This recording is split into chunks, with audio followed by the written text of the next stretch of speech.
Ayan, ayan na naman yung mga speaker ko na DIY guys. Ayan oh. Yan, yung taas na yan.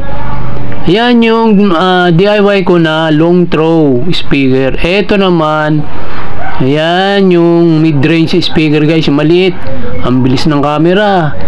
Ayan, yung baba naman, yan naman ang version ko ng halimaw box guys. Ayan oh.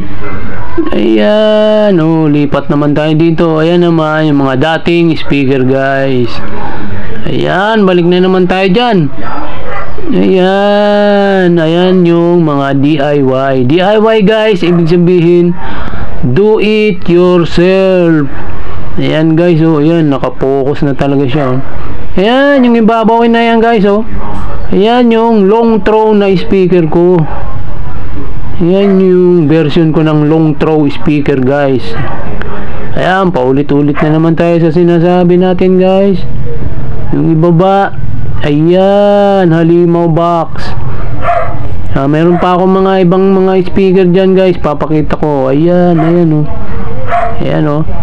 Gagawa uli ako ng sarili kong version naman guys na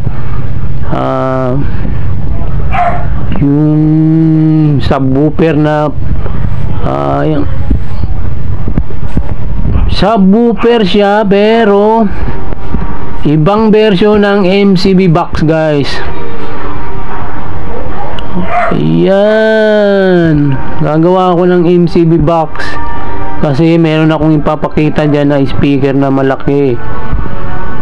Ayan, mangungopya ako ng mga box guys. Ako na lang mismo magdi-design ng sarili kong version.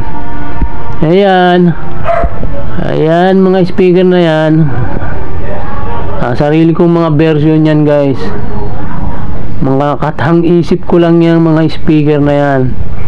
Ayan oh, yung maliit na yun guys, yung nasa gilid na yun. Ayan yung mga mid-range natin, mid-vocal. Ayan guys, ayan. Ayan yung gagawin ko ng box. Ayan oh, JBL yan guys, 1,200 12 inches. Ayan oh, ayan oh, JBL guys oh, yan oh, 1,200 watts oh.